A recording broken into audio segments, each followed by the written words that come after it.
திருவேற்காடு ஸ்ரீ கருமாரியம்மன் சிவம் சக்தி நாராயணர் என்கிற 3 சக்திகளின் ஒருங்கிணைந்த வடிவம். அம்பாளுக்கு கிருஷ்ணமாரி அப்படிங்கிற திருநாமமும் உண்டு.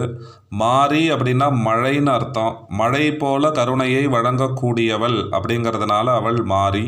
யசோதை இடத்திலே கருவுருவாகி தேவகி இடத்திலே மாறி வந்ததினால் இவள் கருமாரி. ஆதியிலே புற்று வடிவிலே திருவேற்காட்டிலே காட்சியளித்த தேவியை பல யுகங்களாக தேவர்களும் தேவகன்னியர்களும் நாகலோகத்தவர்களும் வழிபட அம்பாளுடைய சாநித்தியத்தை உணர்ந்த அகத்திய மகரிஷி தேவியை வழிபட அவருக்கு 4 திருக்கரங்களோடு அம்பாள் காட்சியளித்தாள். சூரபதுமாதியர்களை சம்ஹரித்த பின்னர் முருகப்பெருமான் தன் அன்னையிடம் ஆசி பெற்ற புண்ணிய பூமி. தேவி முருகனுக்கு திருச்சாம்பல் தந்து ஆசி அளித்ததினாலே இங்கு தரக்கூடிய திருச்சாம்பல் ரொம்ப விசேஷமானது.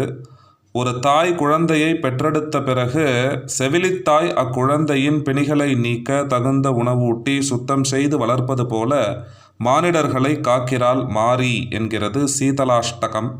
ஆடி மாசத்துல 12 வாரங்கள் இங்கு விழா கோலம். கருமாரியை வழிபடுகிற போது அவளே உருமாறி வந்து நம்மையெல்லாம் காப்பாற்றுவாள்.